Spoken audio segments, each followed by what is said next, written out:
Quand vous venez de faire 3 heures de route sur une piste faite de mélange de sable et de latérite, le parfum du savon qui flotte dans les airs vous fait rêver de votre salle de bain et d'un bon bain chaud et parfumé. Mais vous ne rêvez pas, ce parfum est bien réel et c'est celui de la lessive de Rosalina. Cette jeune lycéenne de 16 ans habite Marvatu, village de Tsiumbe, situé à 3 heures de route d'Amuvumbe. 1 à 2 fois par semaine, elle s'installe dans la cour de sa maison pour laver son linge sale. Elle n'a plus besoin de faire 10 km pour faire la lessive ou même chercher l'eau dont elle a besoin. Quand les 3 bidons d'eau qu'elle a préparés ne lui suffisent pas, sa maman va en chercher pour elle à la borne fontaine d'à côté. Et l'eau qu'elle ramène est une eau douce, propre, permettant au savon de mousser.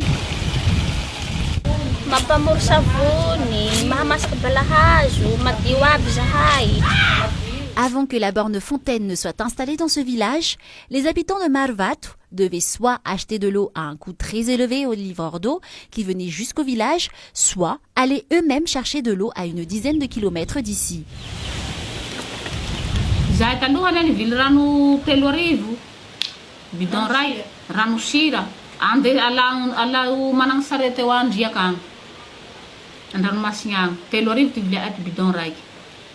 Sady masira tsy mamasaky balahazo no sady nahonasagny zany tsy mety mamory savony. Tsy mangily rano lagnandriakana zany mavo. Na miandro azy zany tegna gavo. Mavo pele tena mavo. Fa miandro amtela na miandro am savony na tsy miandro am savony tsy mety mavo. Sady mamory soa lesa mandrovy tsara zany le savony na fayandroagna. Aujourd'hui, la famille de Rosalina n'achète plus l'eau qu'à 150 ariars le bidon plein. Elle fait partie des 65 000 ménages des 8 communes bénéficiaires du pipeline qui part d'un Putek vers Tsiumbe en passant par Marlint, Belu, Chanvau, Marvatu, Mikuli, Tsiumbe et Fokap. L'eau est captée à 23 mètres sous terre par fourrage à un Putek, puis après filtration et désinfection au chlore, passe dans plus de 160 km de tuyaux jusqu'à Fokap et conservée dans des réservoirs avant d'être distribuée dans les communes et les fonctagnes et même chez les particuliers. Parce que oui, l'eau est peut-être un luxe dans ces contrées du sud, mais avec le pipeline, il est possible d'avoir de l'eau courante chez soi.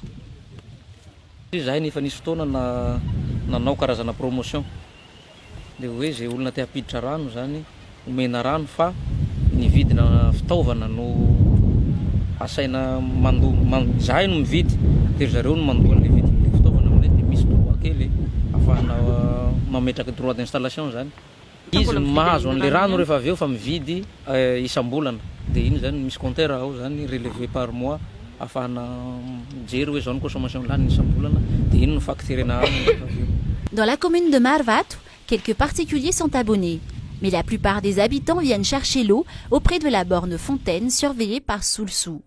Tous les jours, de 6h du matin à 18h, Soulsou rejoint son lieu de travail.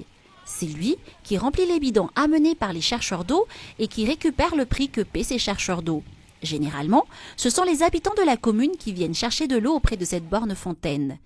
Il y a quelques mois, les clients ne se bousculaient pas encore. Mais quand viennent les périodes sèches, quand l'eau commence à manquer dans les communes environnantes, des gens venant des villages et des communes environnantes viennent à Marvatu pour chercher de l'eau. En ces moments-là, Soulsou est débordé.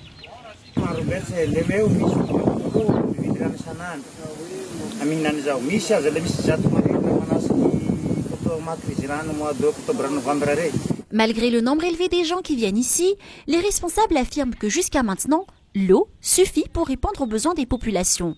Les coupures sont possibles, mais elles sont rares.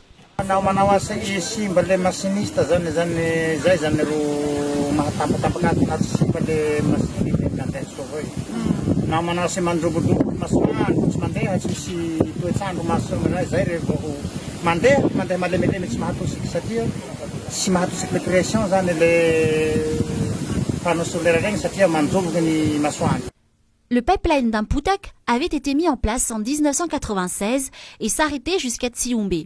Faute d'entretien et de maintenance, il a à peine fonctionné pendant plusieurs années. Un partenariat du gouvernement malgache avec le gouvernement japonais et l'UNICEF a permis son renforcement et son extension jusqu'à Fokap depuis 2017. Les travaux mis en œuvre avec l'appui de l'UNICEF et financés à hauteur de 1,7 million de dollars par le gouvernement japonais ont été inaugurés en juin 2019. Cela fait 2 ans que la commune de Marvat souffre de moins en moins des problèmes d'approvisionnement en eau.